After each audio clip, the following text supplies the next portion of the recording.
tayo po ay napapakinggan po sa DWIC. Ako po si retired Brigadier General Jerry Zamudio. Ngayon po ay muli po natin pag-uusapan ng mga bagay na mayroong kinalaman po sa ating pag-usulong ng kapayapaan at kaunlaran sa ating bansa. General Garcia, sir, good evening.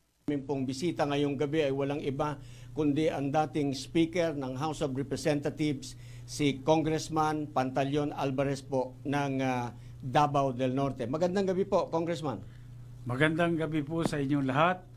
Magandang gabi mga kababayan at magandang gabi Pilipinas. Yeah.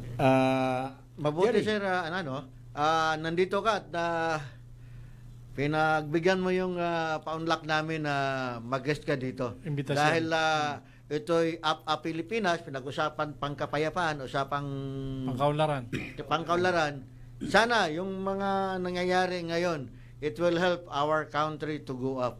Gusto ko lang batiin si dating Speaker Pantaleon Alvarez sa pagsama sa ating palatuntunan.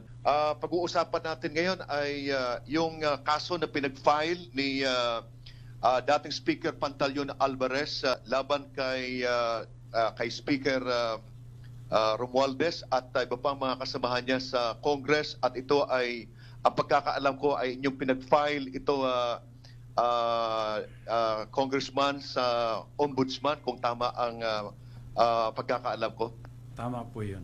That is correct. Uh-huh. So, sige. Sir, first question. Yung tanong ko tungkol dun sa Pinail nung last Monday ata sir, Yes. yung kung bebot, yung Pinail nyo. Unang tanong, bakit sa Ombudsman? Ganito po, dahil nung tinignan namin yung jurisdiction, yung Ombudsman at saka yung Office of the City Prosecutor, meron silang concurrent jurisdiction. Kanya nga lang, ang Ombudsman, primary and concurrent. So, since primary and concurrent yung sa Ombudsman, doon namin final sa Ombudsman yung kaso. Anong pinagbasehan nyo sir sa kaso nung Pinail nyo? Yung GAA ba siya, sa GAB ba, doon sa report ng deliberation report ng Technical Working Committee or other committees o ano ba? Hindi, ang nangyari dito, yung basehan ng aming pag-file ng kaso, dahil po yung falsification of legislative document.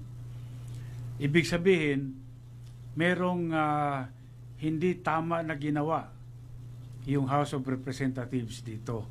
Dahil yung tinatawag na BICAM report, ito ay may mga blanco. At nung dinala sa plenaryo, pinaaprubahan sa membro, may mga blanco rin.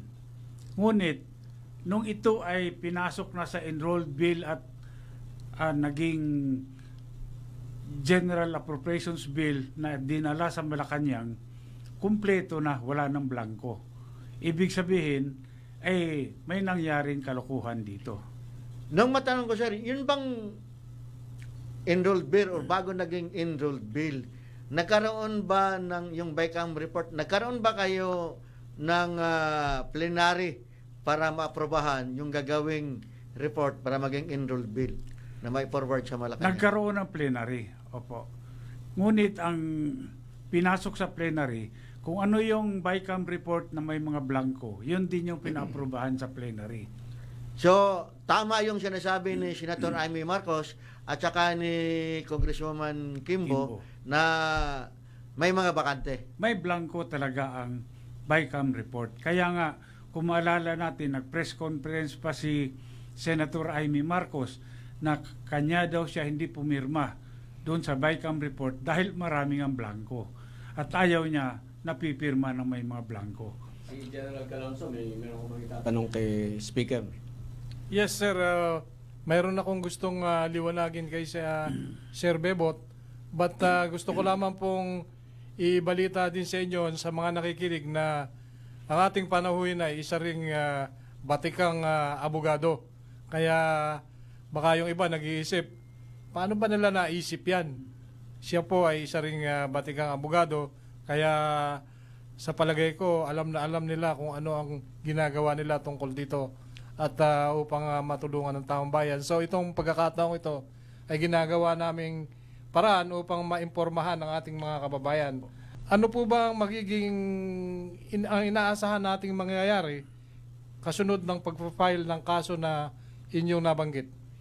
Ang inaasahan po natin dito ay lumabas yung katotohanan. Ito ay mangyayari lamang kapag inaksyonan ng mga let's say ng ombudsman, ng korte, inaksyonan po ang aming reklamo. Kung maksyonan ito, sir, at mabigyang desisyon at pabor doon sa pinail nyo, sino ang makikinabang nito? Yung grupo mo o yung sambayan ng Pilipino?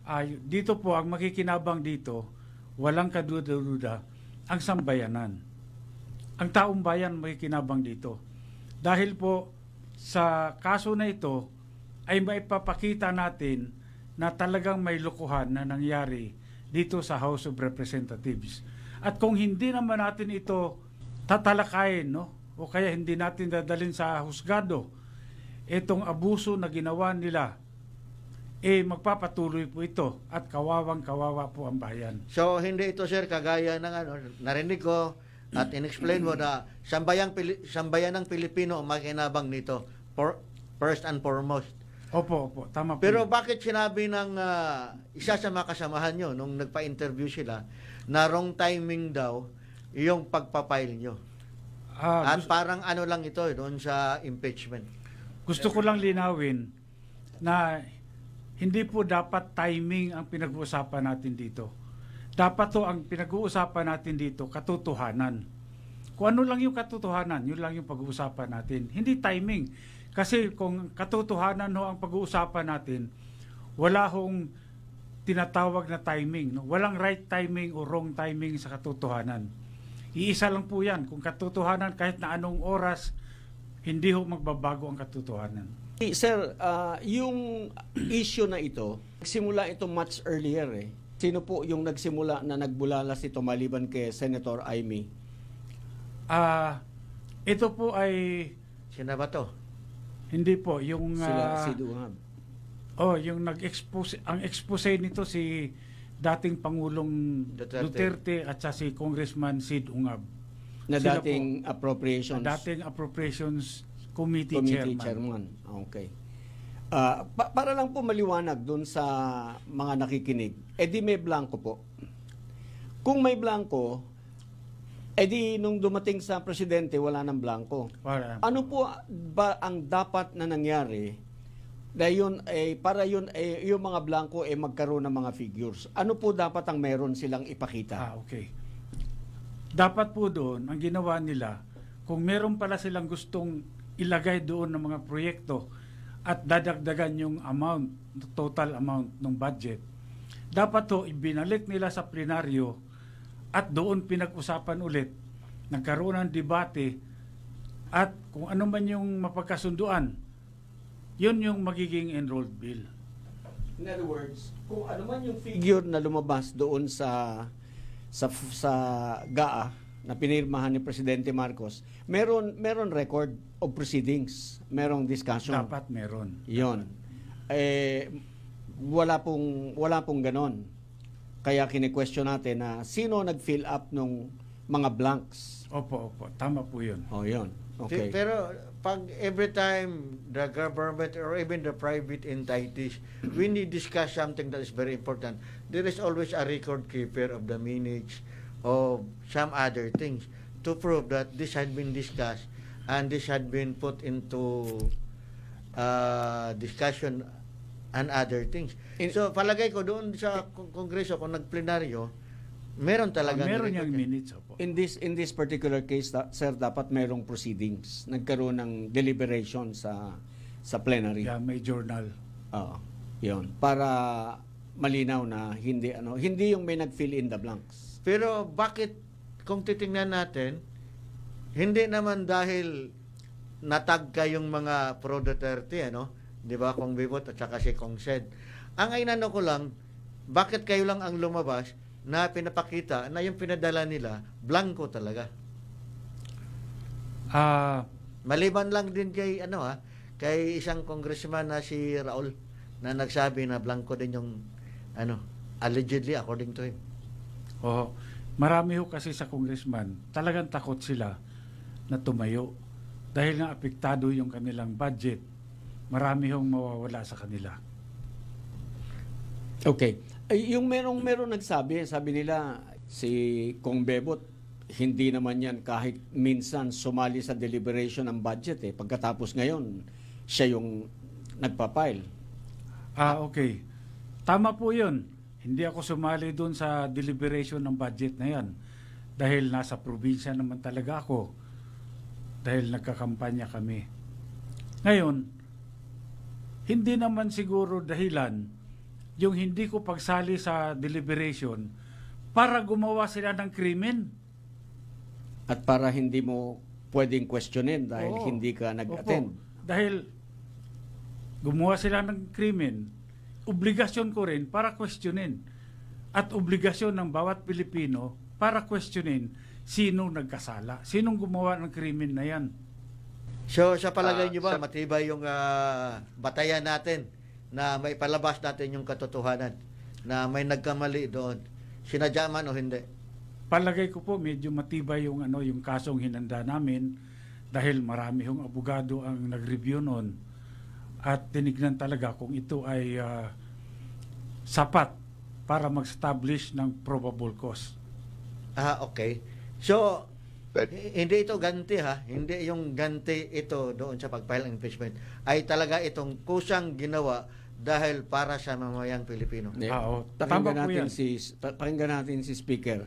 Meron nagsasabi that this complaint was resorted to as a diversionary tactic on your part.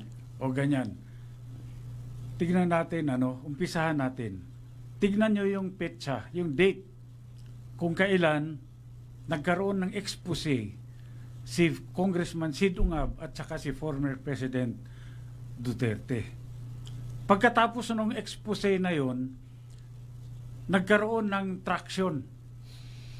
Nagkaroon ng interest yung mga tao. So anong nangyari? Sunod-sunod, may mga lumabas na rin ako para mag-file ng kaso. Mayroon nag-petition sa Supreme Court para questionin yung constitutionality nung 2025 General Appropriations Act. Nauna na yon. Nauna yun. Oo. Wala pa tong impeachment. Talagang meron na nag-question ng unconstitutionality. So, while this is ongoing, you filed a case in the Ombudsman, somebody filed a case doon sa Supreme Court, how the national government or the government is operating now? Dito kasi makikita natin na yung kasong final Supreme Court una, tapos ngayon yung sa akin. Nung sabi ko na magpa-file nga ako ng criminal case din. So ngayon, mukhang parang nawala sa balanse yung administrasyon. Kinakailangan pagtakpan nila itong malaking issue na to dahil ito ay krimen eh. Hindi nila kayang ipaliwanag ito. Kaya gumawa sila ng mas malaking issue para yun ang pag-usapan. Yun na yun. Minadali nila yung impeachment ni Sara Duterte. Kanya nga, sabi nung Senado, ang tagal-tagal na kabinbin sa inyo, ba't hindi nyo ginalaw yan? Ngayon, minadali nyo. Sino nagmadali? Sila. Kasi gusto nilang gawing pantakip. Hindi naman kami yung nagmadali. Yung bilang isang congressman, Kong Bebot, yun bang pag-submit nila nung araw na yun, nandun ka ba? Nung nagpirmahan sila? Nung the last day of the session sa... Yung impeachment? Yes. Wala ako doon. Kasi gusto ko rin sana malaman. Wala ako doon, pero nabalitaan ko lang na... Yung proseso nasunod ba? Yung proseso, hindi talaga nasunod. Dahil nung araw na yon na nagkapirmahan, maaga pa lang, may nagbalita sa akin na, yung mga congressman, ang dami nila nakapila daw sa opisina ng speaker at saka opisina ng accounts, Committee on Accounts. So, ibig sabihin, merong mga pinamimigay doon kasi kung pumila ka doon sa Committee on Accounts, pera yun. Kung pumila ka doon sa opisina ng speaker, may mga magagandang pinamimigay doon. So, kagaya, sa iyo, sir, nasa Kongreso ka. Yung sa inyo kasi ako, personal opinion ko ito, hindi ito kasama sa pinalyo. Yung liquidation by certification na ginawa nyo nung unang nakaraan, panahon pa ni Senator Lacson kasi sa kanila to eh. Ito ba ay advantageous para sa mga mamamayan o disadvantageous para sa mga mamamayan? Actually, kung honestly, disadvantageous yan. So kung halimbawa, babalik tayo dun sa punto na sila bigla-biglang nag-file ng impeachment. Sino ang nagda-divert ng attention? Sila o kayo? Sila talaga. Okay. Dahil bakit mo gagawin, mamadaliin yan, na alam mo namang kapos na sa oras. Kapos na talaga sa oras. Naging defective tuloy. Oo. Naging defective tuloy. Kasi maraming mga opinion ng mga abogado at mga eskwelahan, pati mga din. Iba-iba naman yung explanation na pwedeng ituloy, pwedeng hindi, at yung proseso na sunod at saka hindi. Pati pag-compute ng oras, pagpirma bawat isang tao na bakit nagawa. So, itong filing ng criminal complaint na ginawa ninyo, sabi nila may bahid politika. Anong masasabi niyo tungkol dito? Dito, definitely itong criminal complaint na ginawa namin, at final, hindi ho politika ito. Hinahanap lang natin yung katotohanan. Hinahanap natin kung sino ang may sala rito. Sinong gumawa ng krimen? Dahil ito po ay maliwanag na nagdulot ng injury sa gobyerno. Dahil ang isiningit na amount ay 241 billion, more or less. Ano to? Sum total to sa ano? Opo. Malaking halaga ho yan. May mga infrastructure marami doon o mas maraming ayuda doon? Hindi. Mix po yun. May infrastructure. Pinasok nila sa NIA, National Irrigation. Na walang irrigation. Hello, sir, pwede magtanong, sir? Sige. Opo. Please. Sir, itanong ko lang kasi sinasabi ni Congressman Amparo Zamora na bakit isinasama si Speaker na hindi naman siya kasama doon sa BICAM conference at bakit congressman lang yung na-file niyo samantalang may mga senador na miyembro doon sa bicameral conference, Congressman. Ganito. Okay, two questions. Those are two questions. Okay, number one. Bakit congressman lang ang sinama natin? Ganito kasi. Dahil yung insertion, yung pag-fill ng blanks, nangyari sa House of Representatives. Doon po sa makatuwid, doon po nangyari yung krimen sa House of Representatives. Hindi naman natin pwedeng sabihin na sa Senado nangyari. Dahil nga, blanco pa nung nanggaling sa Senado, dumating sa House of Representatives, blanco pa yung BICAM report. Ibig sabihin, hindi po doon nangyari yung krimen. Paglabas dito sa House of Representatives, yung blanco, nagkaroon na ng mga amounts, mga projects na nilagay. Nandun yung insertion. Ibig sabihin, ba't mo naman didimanda yung Senado? Wala naman silang kinalaman dito. Yung pagsama niyo po kay Speaker Romualdez kasi o nga naman, hindi naman siya miyembro doon sa bicameral conference Kong. At bakit isama natin sila doon sa pinagfilean natin ng kaso? Alam niyo po, naging speaker din ako for a while. No? At dyan sa House of Representatives, sa totoo lang, walang kahit anuman ang nangyayari dyan kapag walang alam ang Speaker of the House. Pag hindi po inutos ng Speaker of the House of Representatives, hindi po mangyayari kahit na ano sa House of Representatives. Pero pagdating yan, sir, sa siyempre pagdating yan doon sa formal na hearing yan, ay may mga i-present tayong ebidensya. Mayroon ho bang solid na evidence that will drag the name of Speaker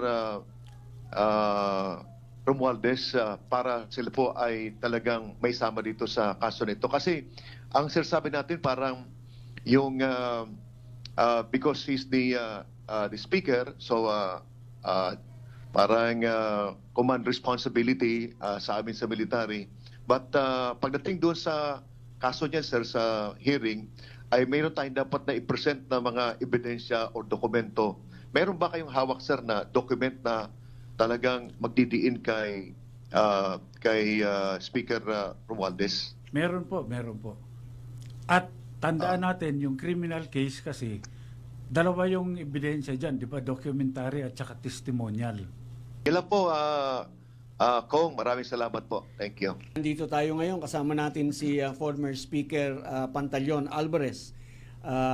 Kung tawagin siya sa kanila ay Kong Bebot. Kong Bebot, lumabas yung news. Siguro mag-ano tayo ng konti sa topic natin. Anong masasabi mo? Lumakas daw yung impeachment dahil sa NBI.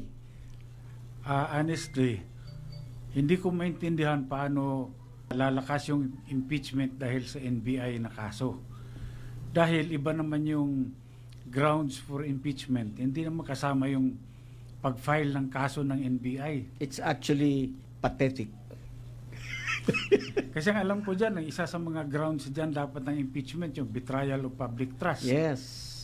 Now, yung kasing grounds ng impeachment, these are provided for in the Constitution and those are specific. You cannot just, hindi ka pwedeng pumitas ng kahit anong kasalanan dyan at pagkatapos sabihin mo, lumakas. Dahil sa ano ba yun? Ako, isang liman na tao, hindi ako abogado. Kaya nga, doon ako nagtataka yung sinabi kanina sa isang in-interview na isang congressman na taga Batangas, dapat daw ang taong mamamayan mabigyan ng tamang aksyon dahil ang hinihingi hustisya. Kaya dapat ma-impeach ang Vice President. Kaya ang tanong ko, siyang nagsasalita na ang bumuto sa kanya ilang libo lang o yung 32 million na binuto? So, ikaw kung Bebot, anong masasabi mo kung totoo o hindi yung sinasabi niya? Ganito kasi yan, para sa mga nag-aral ng batas, ay kung criminal case, may kaakibat na parusa yan. Hindi impeachment. May kaakibat na parusa yan. Let's say, preso ka, di ba? Kaya magmulta ka, penalty, no? Yes. Fine or imprisonment. But not impeachment. Not impeachment. Actually, sir, sabihin ko lang, gusto ko na talaga. Yung impeachment, defective sa akin pong pananaw. 19th Congress ito. Okay? Yung composition ng 20th Congress will not be the same as the composition of the 19th Congress. Yung 19th Congress, once they adjourn, everything is finished.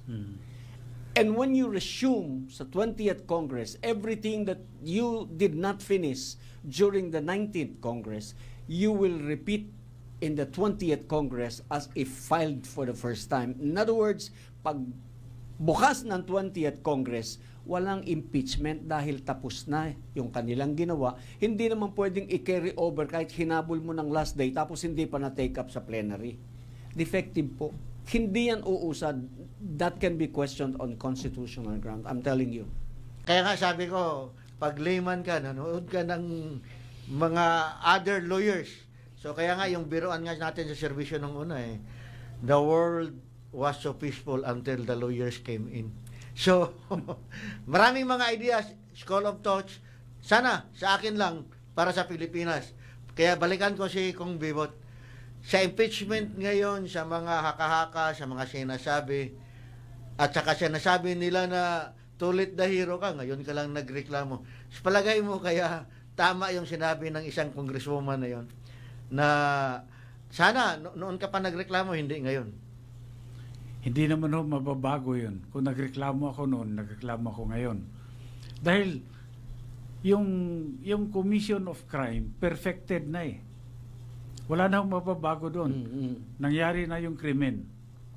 Ang natitira na lang, paano mo litisin yung taong gumawa ng krimen? Kung ang gumawa noon, specifically, yung kung bibot, yung may kasamang mga small Indian. So, para-pareho lang silang makulong? Para-pareho lang ang sentensya nila? Depende ho sa partisipasyon nila yan. Pero ako naman, no, naawa ako dun sa mga ordinary employees. Halimbawa, yung mga nasa technical working group, kung saan nagtatrabaho lang naman talaga ng maayos yan at sumusweldo ng buwan-buwan. At sumusunod sa utos. Sumusunod sa utos. Kung ano yung utos ng mga boss nila, yun lang yung ginagawa.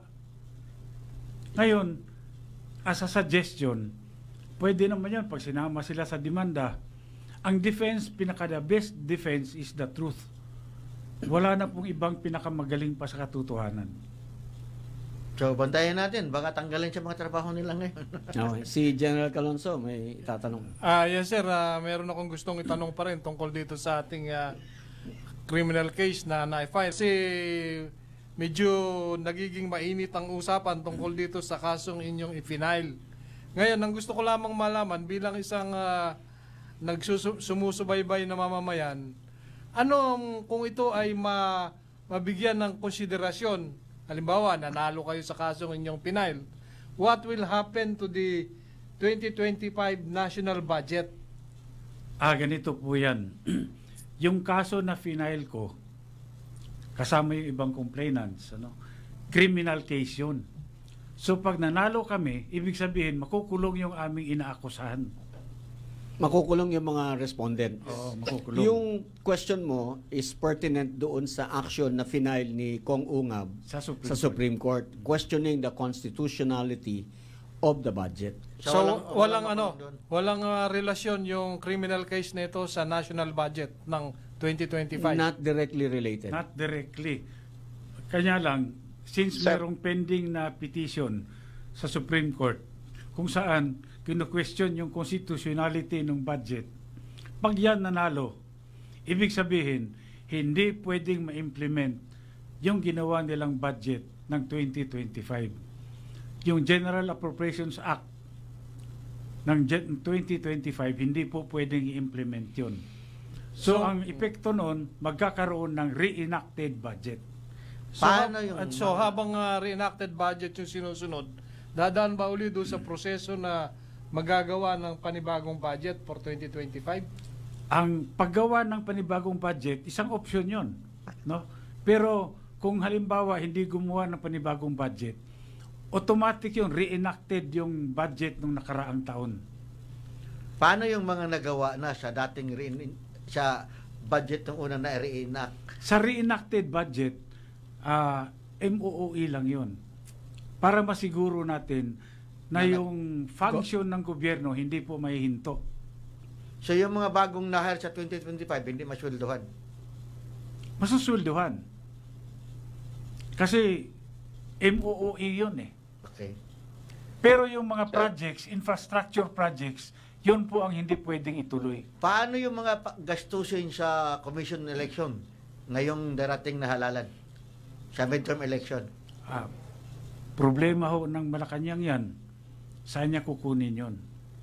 Kasi hindi kasama sir yung election last year eh. Hindi ho ba? At may election pa sa BARM. Marami naman silang ginawang program. Baka pwede nilang kunin doon yan. Kaya na siya mag-usap doon hindi kami kasama dyan. Nagkatanong lang ako.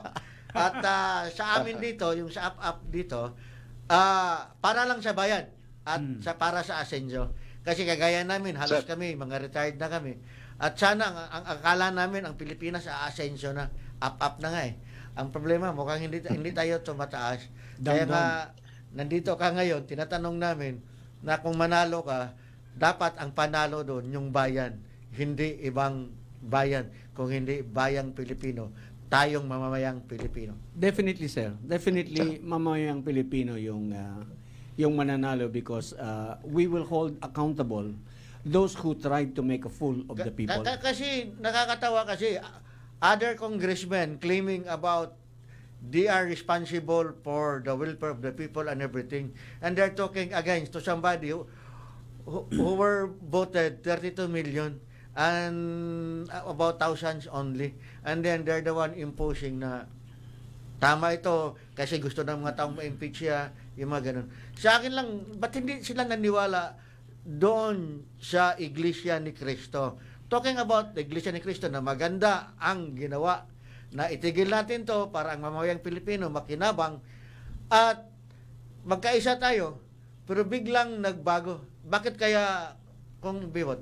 Yun din ang hindi ko maintindihan, dahil napakaganda po ang layunin ng Iglesia ni Cristo. Nagtawag sila ng rally para magkaisa ang taong bayan upang sa ganon ay suportahan ang panawagan ng Pangulo na itigil na yung impeachment kasi divisive nga yung issue na yan. Saka walang magbe-benefit.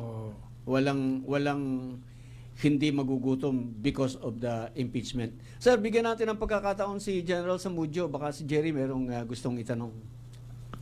Yung nabanggit lang kasi doon, sir, sa pinag-file po ninyo na kaso sa Ombudsman, doon po si Speaker Romualdez, si Majority Leader Manuel Dalipe, si former House Appropriation Chair and ako Bicol Representative Siko, at saka si Acting Appropriation Chair and Marikina Rep Kimbo. So, bakit sila, sir, ang na-single out dito sa inyong pinag-file na kaso?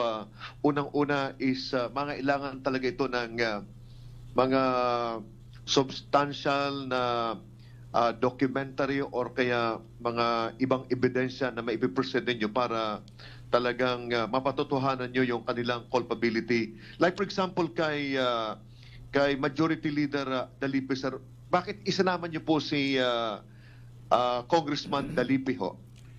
Ganito yan, hindi naman natin sila sinisingle out, kundi sila yung may direkta na may kinalaman sa mga pangyayari. Si Dalipe, kung titignan natin, siya yung majority floor leader. Yan po yung may bastonero sa House of Representatives bilang siya yung majority floor leader. Tsak, may kinalaman talaga siya rito. Ngayon, si Chairman Saldico naman, ay siya yung nangungulo dyan sa Appropriations Committee. Ngayon, wala namang empleyadong magkaroon ng lakas ng loob para pirmahan yung mga blanco na yon, lagyan ng mga amounts, kung walang utos ang chairman ng Appropriations Committee. Kung merong, kasi ang pagkakaintindi ko, sir, pag kaso kasi ng kriminal is beyond reasonable doubt. So ito bang mga binabanggit po natin, sir, ay magiging enough na ebidensya ito para pumasok siya doon sa requirement ng batas na beyond reasonable doubt? Dito, wag nating paghaluin yung filing at saka yung conviction. Kasi sa filing, probable cause lang ang kailangan para ma-file yung kaso.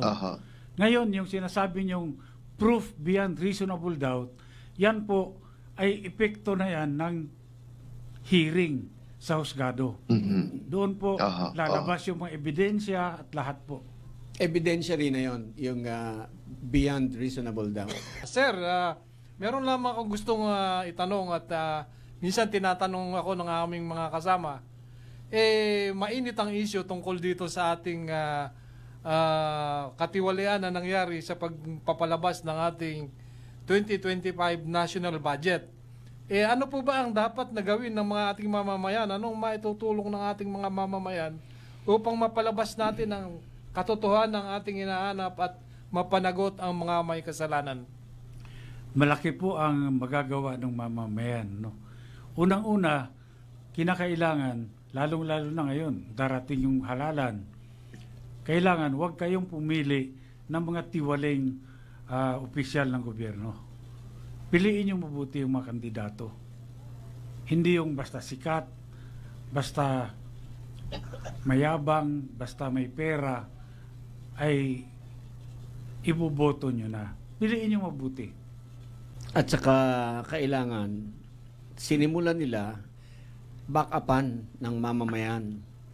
kailangan yung mga mamamayan simugunda sa kanilang effort man lamang and say that we are with you in your fight, so that yung mga nag-iisip na gumawa ng katiwalian, medyo they will be stopped on their track na hindi na uubra yung dati dahil gising na ang mga mamamayan sinimulan ni Kong Bebot sa kanyang effort. So, ibig ko sabihin, dito sa, related directly dito sa kasong na-file, meron bang magagawa ang ating mga mamamayan upang ito ay masuportahan o matulungan kayo upang ito ay maisayos? Ang gusto lamang nating malaman, makuha talaga o lumabas talaga yung tunay na katotohanan.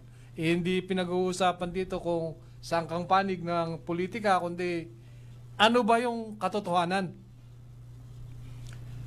Siguro po ay sa tingin ko lang dahil hindi naman maganda na ma-influensyahan natin yung korte. Kaya kailangan ay hindi natin influensyahan yung korte para magdesisyon ng pabor sa atin. Ngunit siguro magbantay lang talaga tayo mabuti na sisiguraduhin natin na yung hustisya ay manaig dito sa sitwasyon na to. Yes sir, siguro Pwede personally gusto ko lang iparating sa ating mga kababayan na isa siguro sa magagawa natin ay magdasal tayo na ipanalangin natin na lumabas talaga ang katotohanan at mabigyan ng tamang husga kung ano man ang dapat na ipalabas ng ating husgado. Okay, Jerry, may sabihin Sir, ka ba? pwede. Oo. Sir, itanong ko lang kasi ito ay battle ito sa legal na pamaraan. Kasi kung nag-file tayo ng kaso sa ombudsman, ang next niyan ay may mga gagawing mga hearing, pag-present ng ebidensya. So, sa tingin nyo, kung aabutin ng ilang buwan itong proceedings na mangyari dyan sa opisina ng ombudsman at sa tingin nyo ho ay maipipresent natin yung mga kinakailangan na basic na requirement para ito po ay magtuloy-tuloy na madinig sa Office of the Ombudsman, Kong? Mahirap po sagutin yung katanungan na yon na kung gaano katagal doon sa ombudsman dahil wala hong deadline yung ombudsman, no, pero sa ganang akin ay siguro kinakailangan sana tama ho yun kayo na General, pagtulungan natin yung pagdarasal upang sa ganun ay yung mga ahensya ng gobyerno kung saan ay inatasan na gumawa ng legal na hakbang ay umaksyon ng maaga. Okay, Yun sir. lang, ha? General Salazar. Tama yun na para sa mamamayan, kailangan natin makuha natin yung tama, yung hustisya para sa mga tao, para sa mamamayan. At yung mga taong may directly involved, whether they were doing it right or wrong, sana magpakita rin na aaminin na tama yung ginawa nila o aamin na mali yung ginawa namin. So, para sa ganun, ang taong bayan ay may kinabang sa lahat ng effort na ito. So, rest assured na kami lahat, na gusto din namin malalaman yung katotohanan at gusto namin mabigyan din ng parusa kung may nagkakamali. Kasi ito'y pera hindi lang sa amin, hindi lang sa iyo, kung hindi pera ng buong mamamayan at sa mga future generation na may kinabang nito. Kong Bebot, parting words para sa ating mga kababayan. Para sa akin, sa ating mga kababayan, huwag ho tayong mag-asawa na lumaban para sa katotohanan. Tuloy lang ho natin yung laban. Gandang gabi sa inyong lahat at ipagpatuloy natin ang ating ginagawa para sa katotohanan, para sa usapang pangkaunlaran, para sa usapang pangkapayapaan. Sama-sama tayo dyan. Okay, Jerry, bago ko ipasa sa iyo si General Salazar. Sa lahat na nanonood, maraming salamat at sana makamit natin yung hustisya whether it is late or not, basta para sa taong bayan tayo. Ako po, bantayan po natin itong laban na to. Napakahalaga po ito para sa atin at sa mga ating mga anak na darating sa mga darating na henerasyon. Jerry? Yes, maraming salamat sa inyo, sir, sa inyong pagsama sa ating palatuntunan. Maraming salamat kay General Calonzo, General Salazar, General Garcia, at kay former Speaker Pantaleon Alvarez. Mga kaibigan, patuloy po nating suportahan ang ating pagsusulong ng kapayapaan at kaunlaran sa ating bansa. Ito po si retired Brigadier General Jerry Zamudio. Bukas ulit sa ating programang Apa Pilipinas. What's up, Pilipinas? What's up, Pilipino?